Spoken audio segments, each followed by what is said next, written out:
Assalamualaikum warahmatullahi wabarakatuh. Innal hamdalillah nahmaduhu wa nasta'inuhu wa nastaghfiruh wa natubu ilaihi wa na'udzu billahi min shururi anfusina wa min sayyiati a'malina. May yahdihillahu fala mudilla lahu wa may yudlil fala hadiya lahu. Asyhadu an la ilaha illallah wahdahu la syarika lahu wa asyhadu anna Muhammadan abduhu wa rasuluh. Amma ba'd. Ma'asyiral muslimin wal muslimat, jamaah salat maghrib Masjid Al-Falah rahimani wa rahimakumullah. Alhamdulillahilladzi bi ni'matihi tatimmus shalihat. Tsumma alhamdulillah ala kulli hal. Segala puji bagi Allah dengan nikmat dan karunia-Nya. Saya pribadi Allah sejak bulan Ramadan kajian saya pamit dan izin. Berarti sudah sebulan lebih lamanya kita tidak bertemu. Masih dalam suasana bulan Syawal, saya mengucapkan taqabbalallahu minna wa minkum siyamana wa siyamakum, a'maluna wa a'malukum, wa antum fi kulli amrin bi khair minal aidin wal faizin wal maqbulin. Mohon maaf lahir dan batin dengan sebuah doa, semoga amal ibadah kita diterima oleh Allah Subhanahu wa taala. Amin ya rabbal alamin. Yang kedua, dalam rangka tahadduts bi ni'mah, karena Allah perintahkan kita dalam surah Ad-Duha, fa amma bi ni'mati rabbika fahaddits. Terhadap nikmat Allah kau wajib menyebutnya, bersyukur dan menyampaikan kepada hamba-hambaku yang lain. Saya ingin menyampaikan Bapak Ibu, salah satu doa saya saat umroh kemarin, ya Allah, undanglah, mudahkanlah, panggillah saudara hamba untuk bisa memenuhi Baitullah.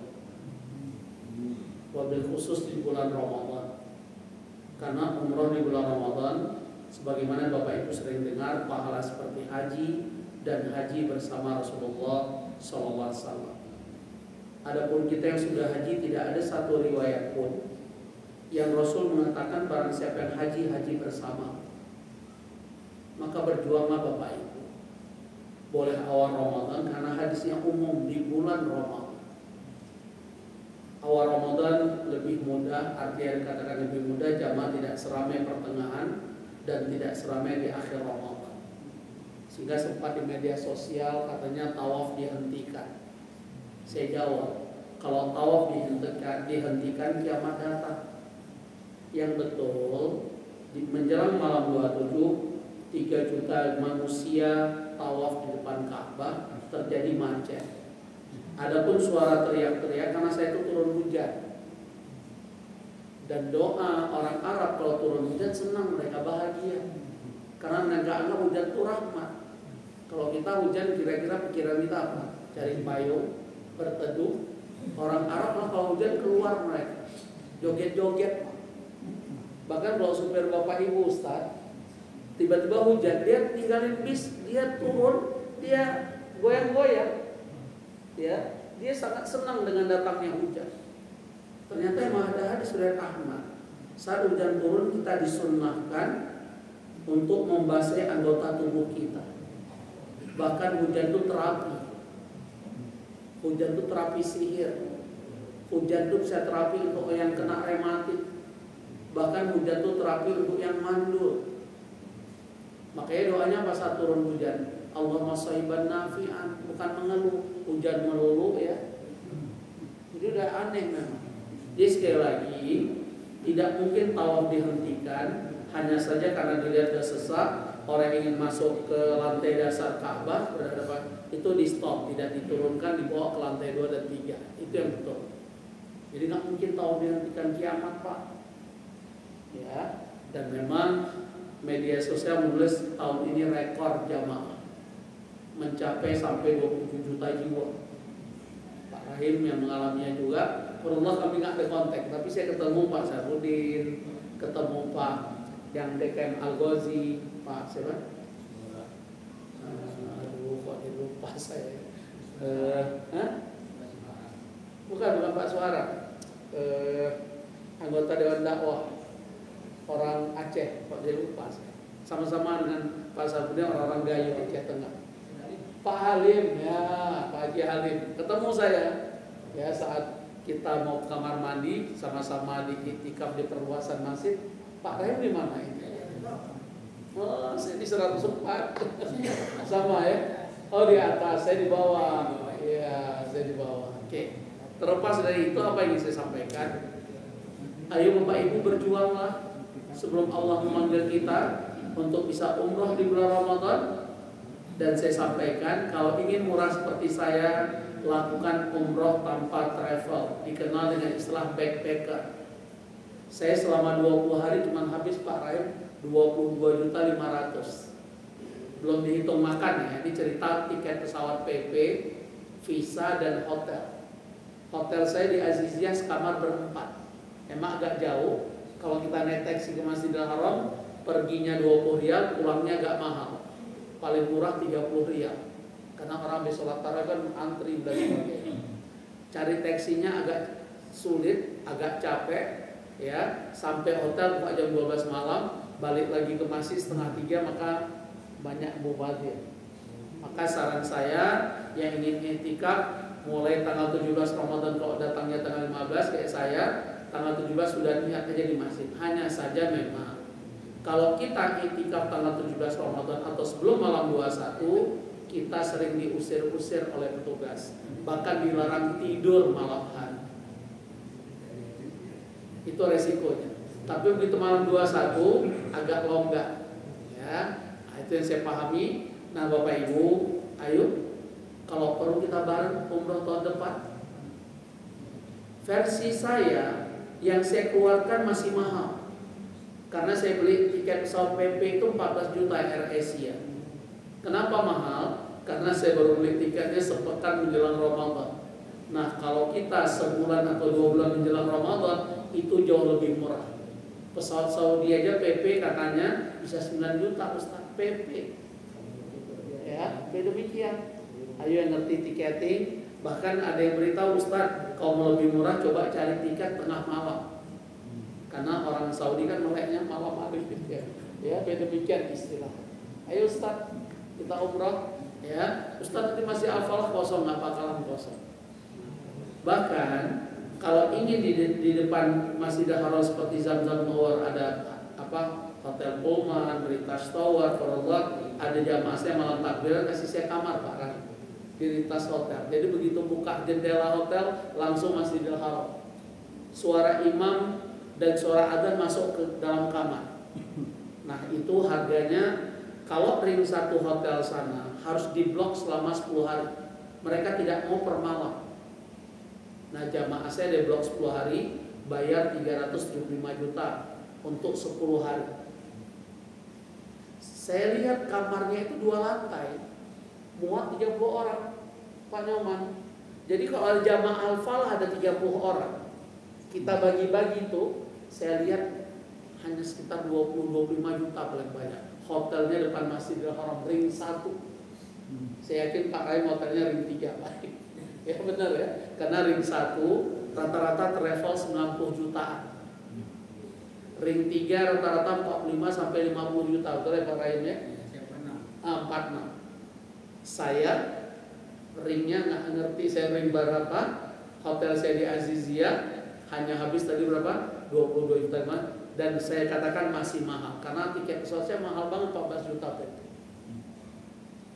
Ya, ada teman saya naik Garuda 13 juta PP karena saat itu Garuda sedang promosi. Ada 5 seat yang dipromosi. Itu contoh. Ini dalam rangka tahadus binikmah. Ini yang saya sampaikan dengan tulus, Allah Maha mendengar dan Maha tahu. Nggak saya sebut nama satu persatu jamaah Al-Falah, tapi doa saya, panggillah, mudahkanlah saudara hamba untuk datang ke sini ya Allah, khususnya bulan Ramadan. Tanya Pak Rahim, kalau sekali udah pernah, itu bahasa kita apa ya? Rindu selalu. Dan yang khawatir mengeluarkan dana dan mereka beribadah ketika infak di jalan Allah. Dan infak di jalan Allah, Allah bersumpah dan surah Al-Baqarah ayat 245, man dzalladzi yuqridullah qardan hasana fayudha'ifahu lahu at'afan katsira wallahu yaqbidu yafsud ilaihi turja'un. Enggak pernah Allah rugikan kita. Justru Allah lipatkan harta kita. Ayo. Dan yang kedua, selama apapun kita melaksanakan ibadah umroh di sana di bulan Ramadan dan keadaan berpuasa, yang saya rasakan keajaiban Allah, kita nggak haus dan lapar. Pasti bapak ibu bilang, tuh Ustaz, saya pernah bawa anak orang Bareskrim nggak pernah puasa di tanah air, ambil umroh Ramadan, tawaf saat dan puasa. Saya tanya, Mas, kok nggak puasa, kita masih dalam hukum safar? Ustaz, saya juga heran kok saya nggak lapar dan haus. Terus ada anak SD, seorang anak pengacara. Waktu itu Pak Ray ikut saya masalah. Ya, ada travel Rodatul yang si punya Ustaz Yusuf ini. Ya. Ada anak SD saya Pak Ray, anak pengacara, anak Pak Alun. Saya tanya, mau buka nggak saya? Enggak Ustaz, aku kuat. Padahal kita umroh dalam keadaan puasa. Saya kemarin umroh hampir menghabiskan waktu 6 jam. Kenapa Bapak Ibu? Saya mulai tawaf, mengambil umroh sebelum subuh, cuma dapat tawaf 3 kali putaran karena langsung kita berhadapan dengan adzan subuh atau waktu sholat subuh akan tiba. Karena biasanya kalau waktu sholat akan tiba, tawaf itu di stop. Karena orang sudah buat soft. Dan hukumnya saat kita berhenti tawaf, kita tinggal melanjutkan saat selesai sholat berapa kekurangannya, di mana posisi titiknya, tinggal lanjutkan. Termasuk kalau Bapak Ibu harus batal wudhu. Jadi saat batal harus diingat berapa putaran, ambil wudhu, tinggal nanti lanjutkan. Jangan diulang dari satu lagi, nggak kelar-kelar nanti. Apalagi yang sudah jebol itu, mudah buang angin dan sebagainya, nggak kelar-kelar. Hakikatnya demikian. Berikutnya, kenapa jadi lama?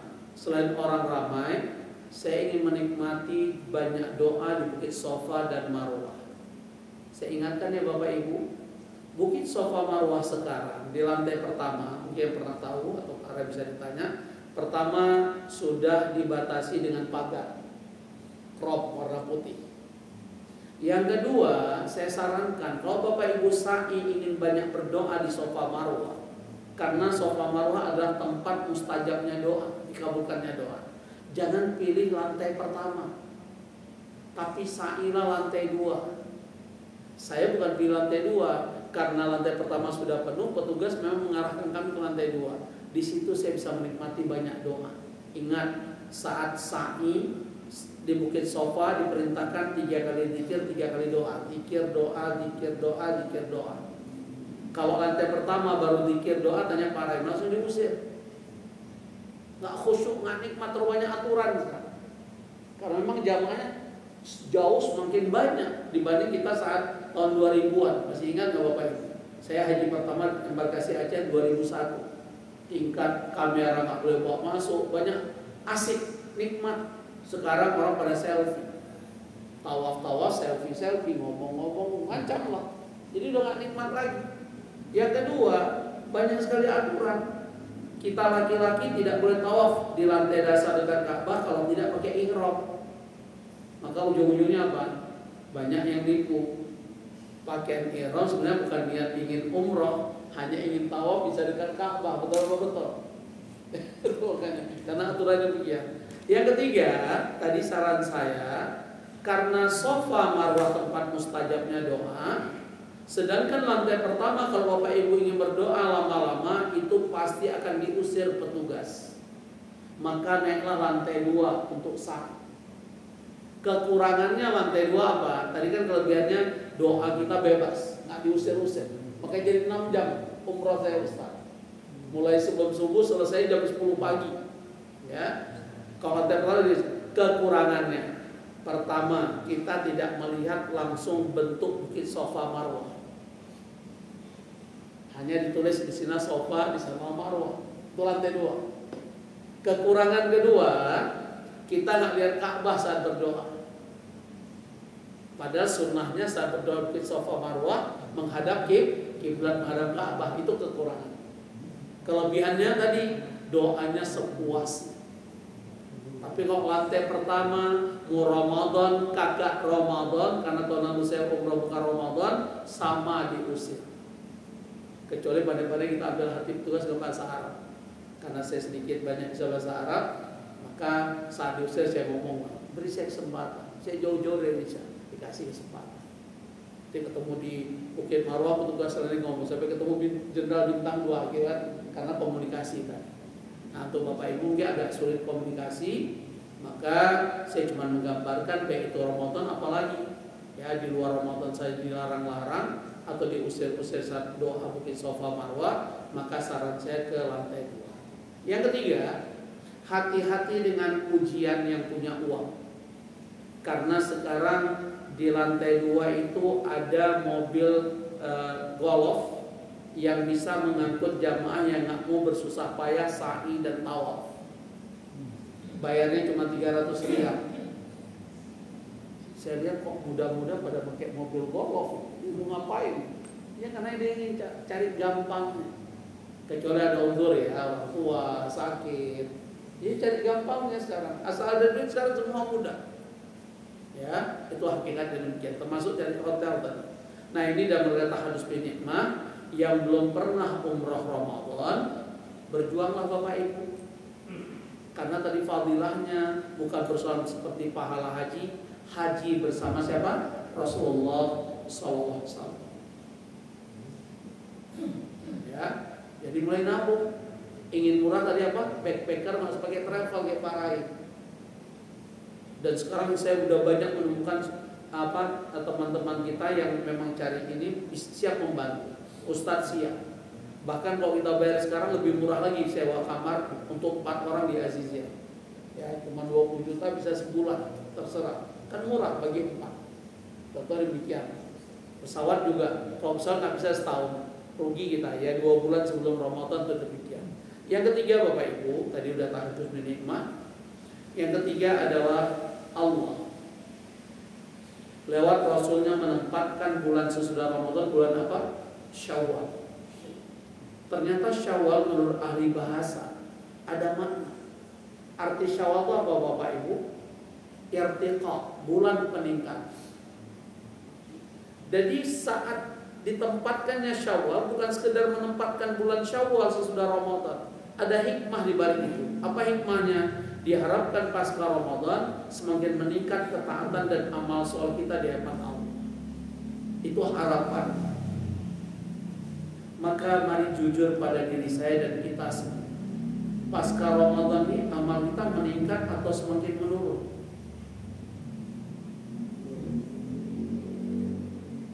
Yang bisa jawab diri kita masing-masing. Parameter pertama, karena diingatkan oleh seorang ulama terkenal Imam bin Rajab rahimahullah ta'ala, inna min alamati qubulil hasanah al-hasanatu ba'daha.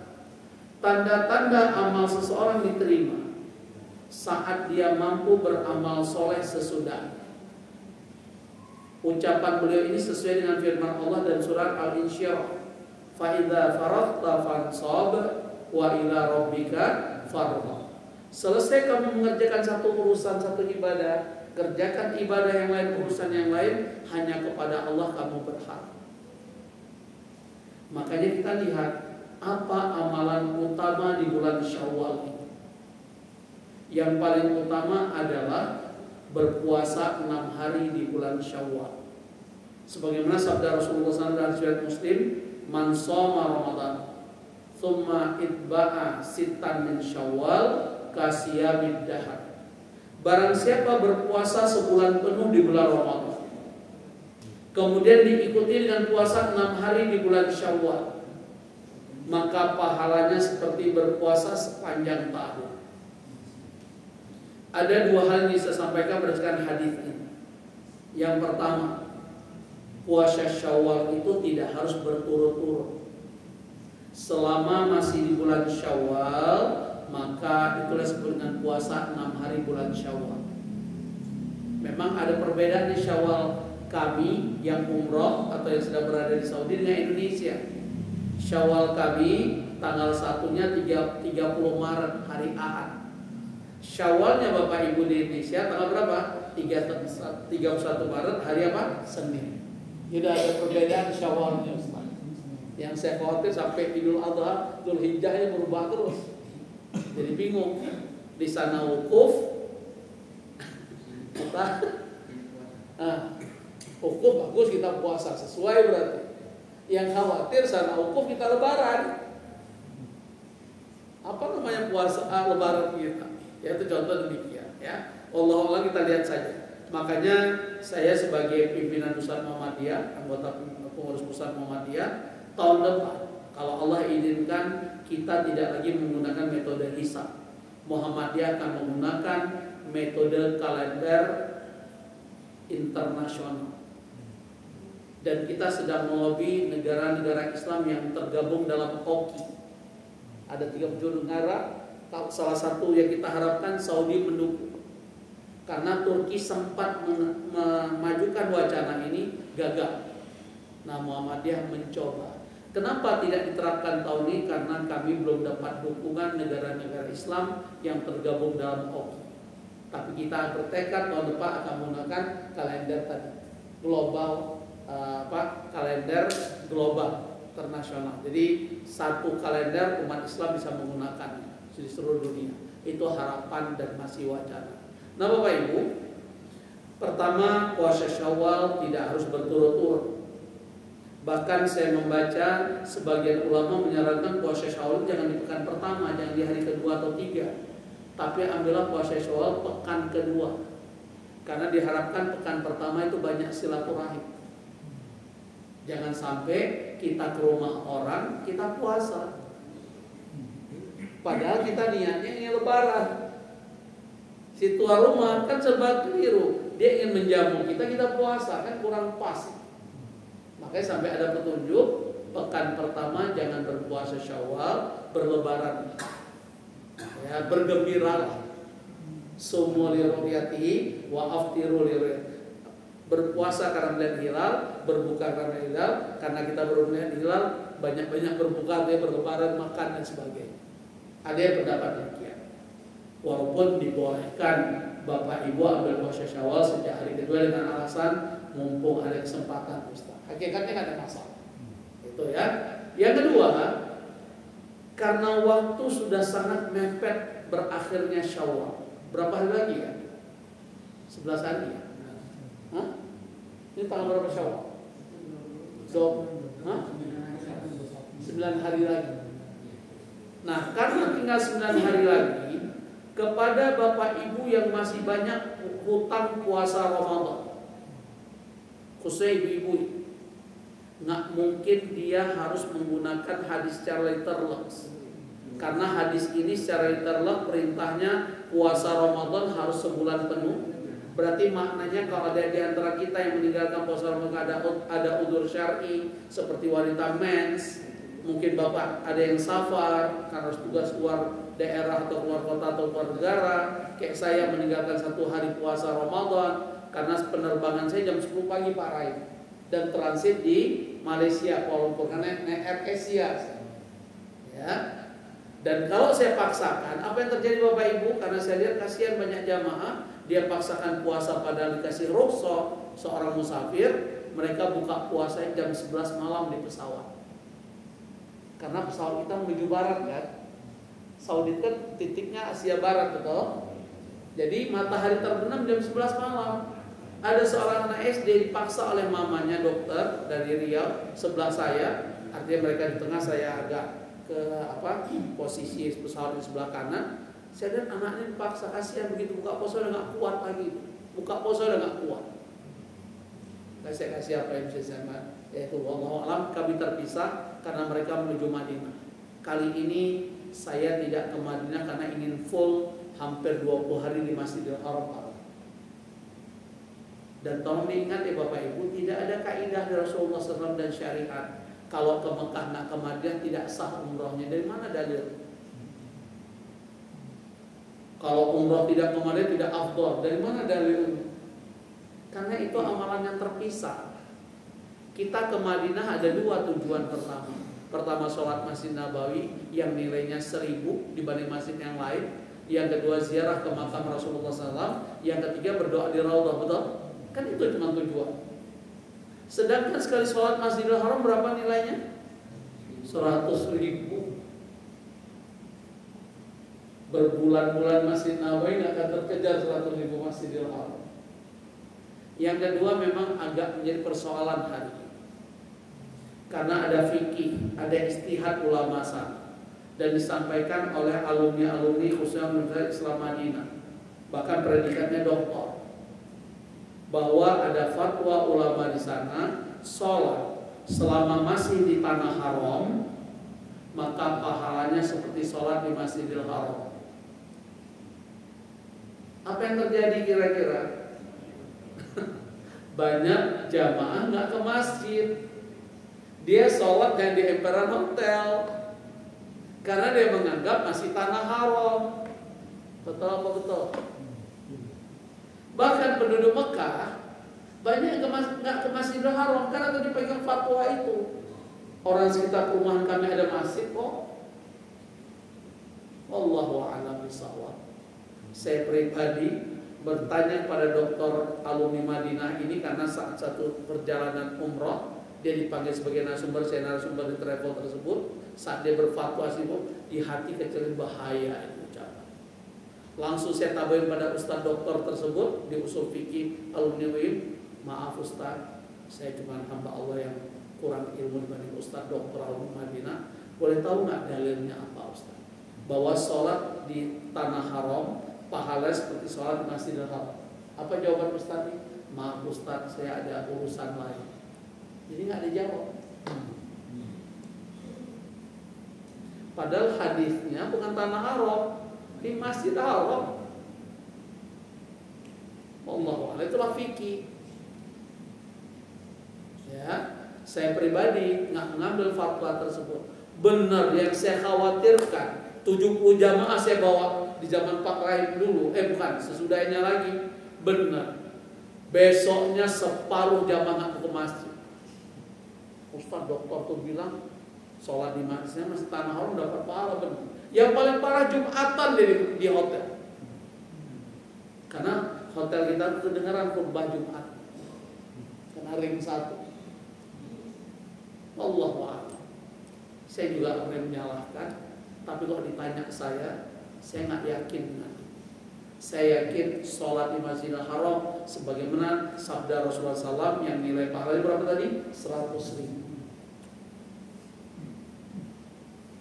Makanya bagi laki-laki sunnahnya soft paling utama untuk laki-laki di mana? Paling depannya. Ya kalau bapak-bapak, saya nggak bilang ibu-ibu diusir ingin sholat dekat imam dekat Ka'bah. Begitu waktu sholat banyak wanita ingin sholat sambil pasti diusir.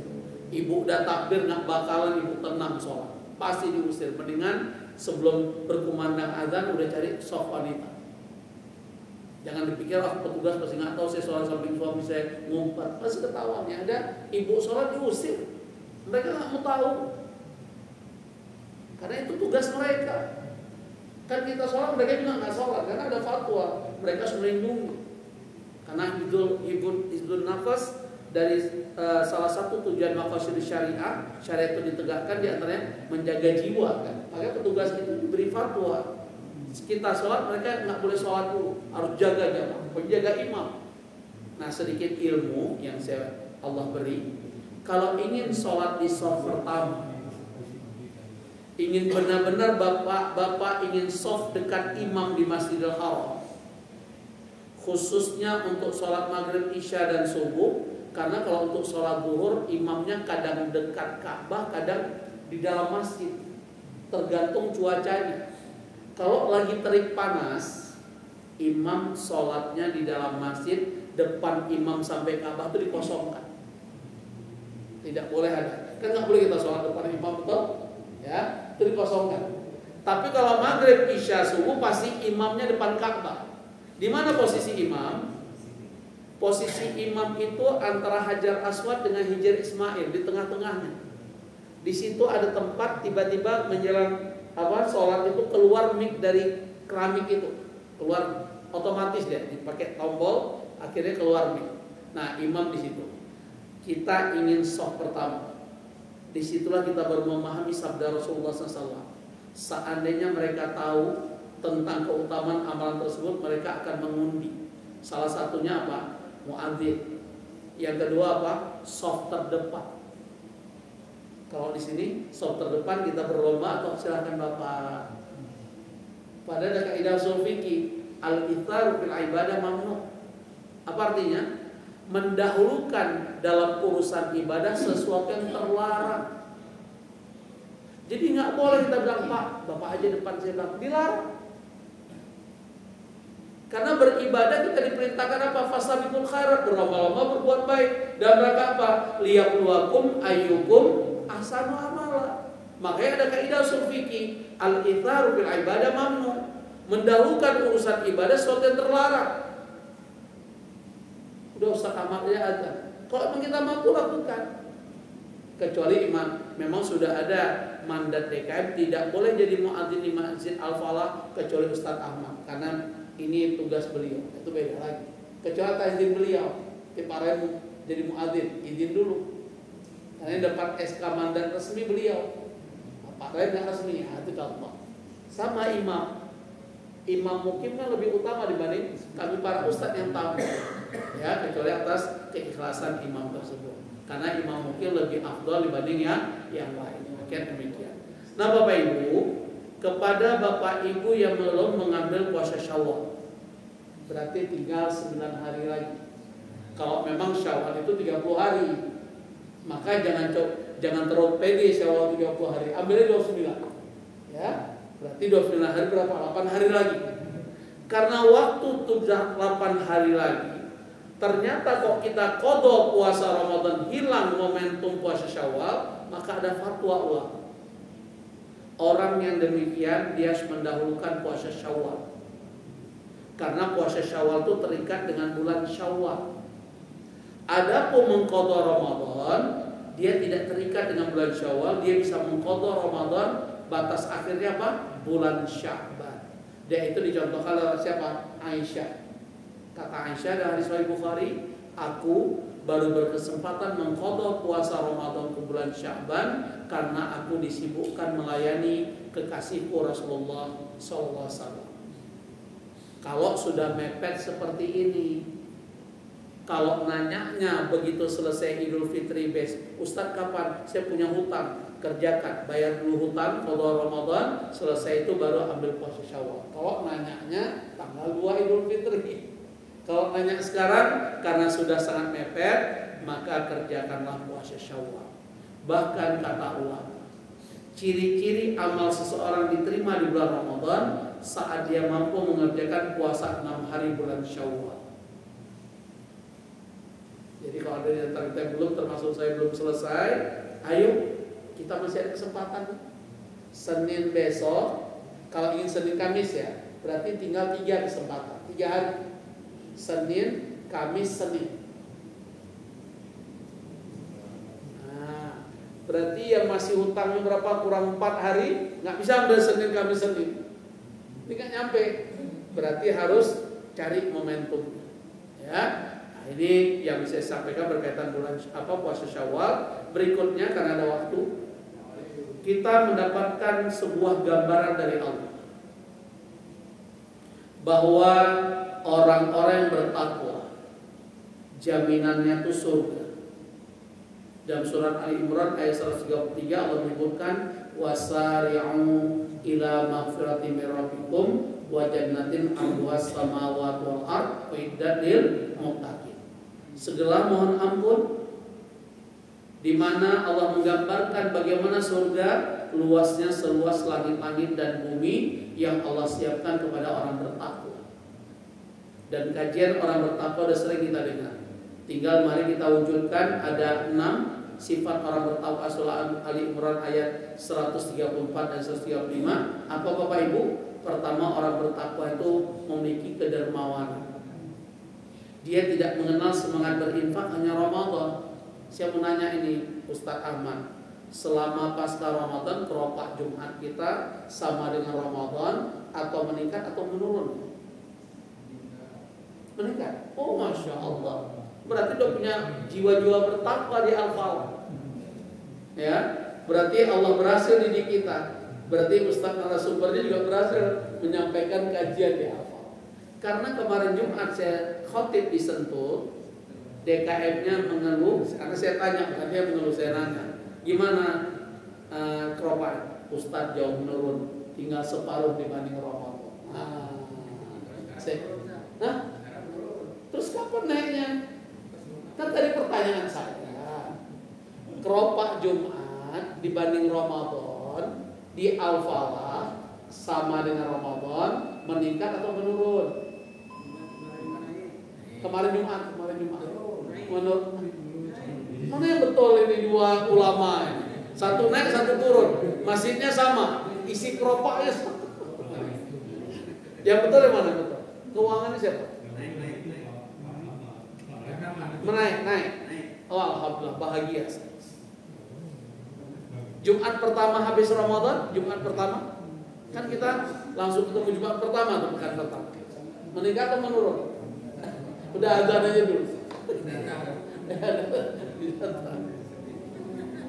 Ya silakan. Pak Udri nih, auditor.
Ya, kita lanjut sedikit.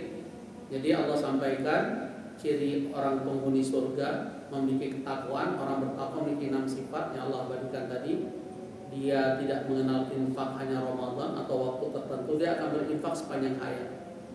Bahkan yang hebatnya Bapak Ibu, ternyata berinfak itu perintah Allah, berbeda yang kita pahami dengan sabda Rasulullah SAW, seolah hanya waktu subuh. Tidak salah. Karena memang setiap subuh setiap hari Allah mengutus 2 orang malaikat.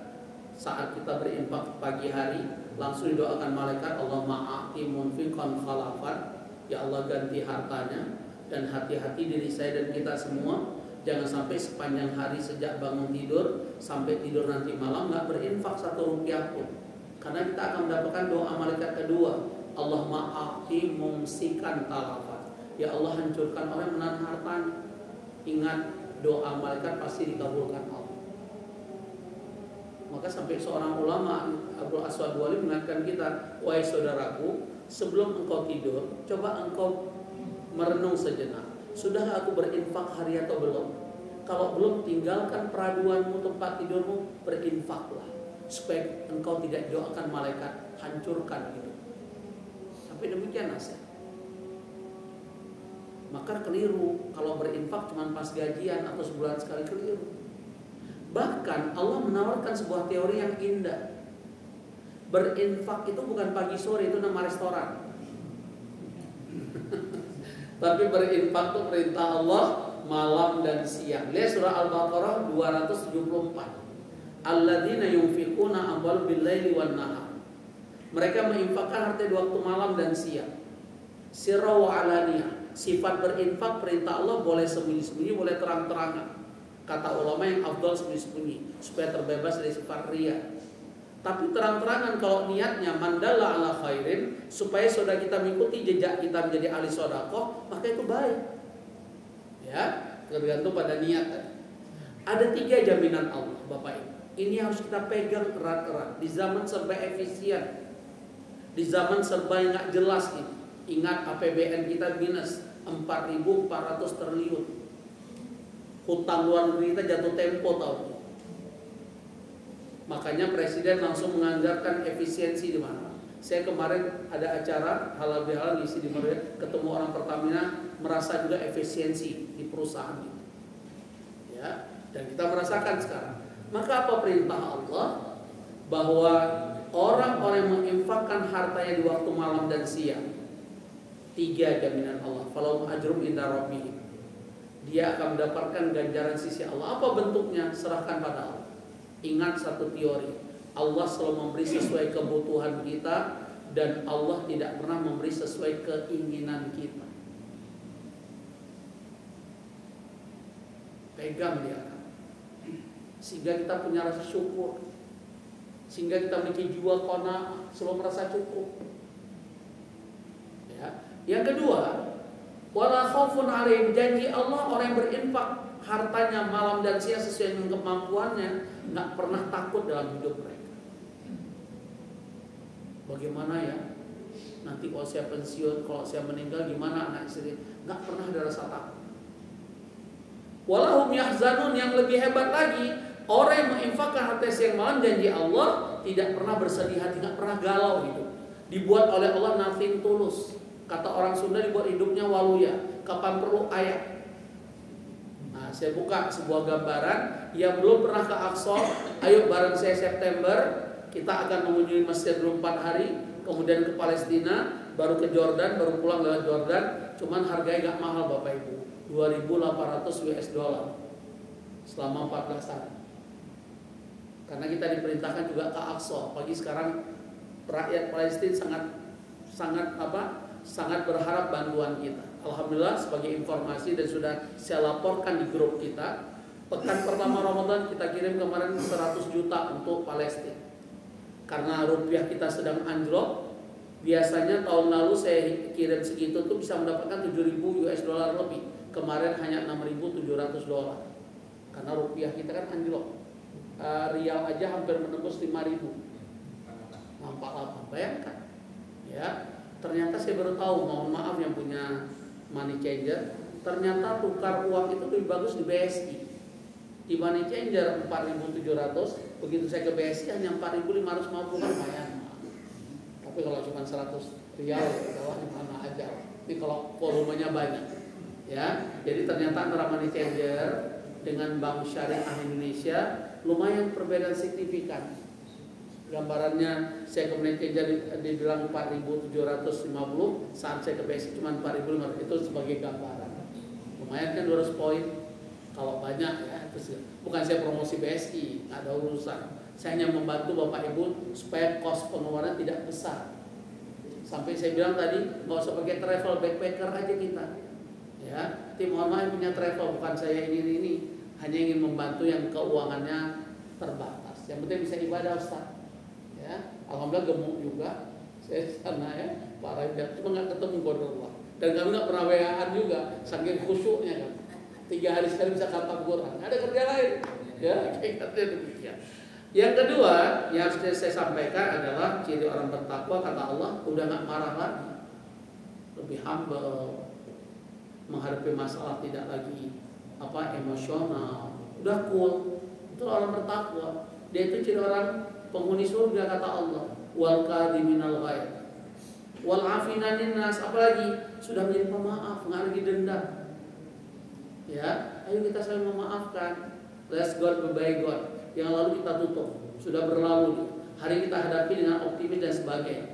Ya, ada salah-salah kata dan sikap kita maafkan karena Allah. Wallahu yuhibbul muhsinin. Ciri penghuni surga, kata Allah, senang dengan amal soleh kebaikan demi kebaikan. Faidah faradta fansab. Jadi jangan sampai semangat baca Quran cuma Ramadan. Ayo jujur, ini berarti datangkan usul Syawal. Siapa yang baca Qurannya sudah 21 juz, angkat tangan. Plus angkat kaki kalau boleh. Alhamdulillah, Masya Allah. Berarti ciri diterima untuk amal. Yang penting jaga hati. Yang nggak khatam, ini ciri-ciri amalnya nggak diterima oleh Allah. Ya, ayo berjuang. Udah 21 Syawal, berarti harus baca Quran 21 juz. Ya, itu minimal. Bisa sampai 3 kali, Masya Allah. Ya, yang berikutnya, alladzina idza fa'alu fahisyatan aw dzalamu anfusahum dzakarallahu fastaghfaru lidzunubihim. Ayo ciri penghuni surga kata Allah sudah meninggalkan perbuatan-perbuatan yang mengandung keji, termasuk lihat konten-konten porno. Nggak sengaja Ustaz, kok nggak sengaja melek? Ya, aw dzalamu anfusahum, dia menzalimi diri. Bahas saya kemarin sampai ada yang bilang, kok Ustaz berani? Saya tantang jamaah yang masih merokok, karena sering sekali saya dapat jawaban, kenapa Bapak masih merokok? Kan paru-paru saya, jantung-jantung gue, duit-duit gue. Maka saya ingatkan, sejak kapan manusia punya jantung? Padahal Allah ingatkan, "Tsumma alunna yauma idin anin naim." Dan saya sudah sampaikan di sini, saya 10 hari dengan keluarga besar pemilik pabrik rokok terbesar negeri ini ke Dubai dan Turki. Sebenarnya bukan sengaja, konsorsium travel yang saya daftar dengan travel Cina-Cina ini. Ada cucunya pemilik pabrik rokok kita terbesar, dia alumni Kanada dan Amerika. Saya tanya, kok selama 10 hari kita di Dubai Turki kok lo nggak merokok? Padahal lo cucu pendiri pabrik rokok terbesar. Apa jawaban anak Cina ini? Buat apa Ustaz, nggak ada manfaat? Terus kenapa keluarga kakek lo buat pabrik rokok? Cuan. Sama, saya setiap Idul Adha investasi di bisnis sapi Bali. Ya, dia udah mulai masuk katanya orang di lapangan, Ustaz, besok akan masuk sapi Bali kita 200 ekor. Apa yang saya sampaikan? Dari 40 karyawan kita, itu 35 orang Bali. Padahal kita tahu keyakinan orang Bali. Sapi itu apa? Ini ada Pak Nyoman. Begitu saya tanya, apa kata Pak Nyoman? Apa kata dia? Fulus Ustaz, fulus. Demi fulus dewa dia jual. Ya Pak. Itu contohnya. Kok Pak Nyoman nggak berjanji ikut saya? Itu karyawan kita mayoritas orang Bali, Pak. Karena yang kita jual sapi Bali, khusus sapi Bali. Ya. Jadi perintah Allah yang masih mendolimi diri, yang suka main gaple, yang masih ngobrol di pos ronda, kalau ingin jadi penghuni surga sudah boleh tinggal. Yang kelamaan lihat HP dibanding Quran, sudah mulai dia walam yusiru ala ma fa'aluhum ya'lamun, dia nggak akan mengulangi lagi perbuatan yang mengandung fahisyah dan perbuatan-perbuatan yang menzalimi dirinya sendiri. Goes, hakikatnya olahraga. Olahraga itu mubah. Tapi di mana masalah goes? Kalau cari trek-treknya yang ekstrim. Goesnya sampai ke puncak, begitu selesai nggak ngaji-ngaji, kenapa encok koma? Berarti dia menzalimi diri. Ya, ngobrol di pos ronda boleh hakikatnya, tapi sampai menzalimi diri tengah malam sehingga nggak tahajud, nggak bisa baca Quran, itu menzalimi diri namanya. Maka saya tantang kepada perokok, sebutkan saya malam ini 5 manfaat rokok, saya beli 5 slot, terserah mau rokok jenis apa. Tapi kalau nggak mampu jawab, siap berhenti. Saya pede banget, karena cucu gudang garam saya tanya, kenapa lo nggak merokok? Lo alumni Amerika dan Kanada, nggak ada manfaat. Kenapa keluarga lo jual rokok? Cuan, Ustaz. Demi cuan. Ya, sama tadi anak buah kita orang Bali. Kenapa lo jual dewa? Fulus Ustaz, fulus deh. Ya, hakikatnya demikian. Hanya itu, Allah sudah menyebutkan, saya juga tidak tahu di mana posisi saya di hadapan Allah. Semoga apa yang saya sampaikan, saya bertanggung jawab dengan ucapan saya. Terakhir dari hadis Abu Daud dan Tirmidzi, ada 4 golongan bisa dirindukan surga: talil Quran, yang suka membaca Al-Quran; hafidhul lisan, yang selalu menjaga lisannya, ucapan tidak menyakiti sabar dan sebagainya. Yang ketiga apa? Mut'imul ji'an, suka memberi makan kepada orang lapar. Ayo bantu Gaza. Saya punya target setiap tahun 2 kali bantu Palestina, awal Ramadan dan sebelum Idul Adha. Ayo bantu. Nggak bisa ke sana, bantulah. Minimal lewat kunut nazilah. Kok nggak ada kunut nazilah di sini? Ada? Kok tadi enggak? Oh enggak, kunut nazilah 5 waktu sholat. Itu sunnahnya. Ayo Ustaz, mohon kunut nazilah nanti. Nggak bisa kita bantu apa, minimal lewat doa. Walaupun itu ataful iman, selemah-lemah iman kan cuma doa. Betul ya? Ya, ayo bantu. Dan saya harap bantulah dengan harta kita. Syukur-syukur, ayo ikut saya. September insya Allah kita akan ke sana langsung membawa bantuan. Insya Allah demikian. Hanya ini, mohon maaf segala kekurangan saya. Fastaghfirul khairat, nasrullah wa fathul qarib wa basyiril mu'minin. Subhanallah wa bihamdika, asyhadu an la ilaha illa anta, astaghfiruka wa atubu ilaik. Assalamualaikum warahmatullahi wabarakatuh.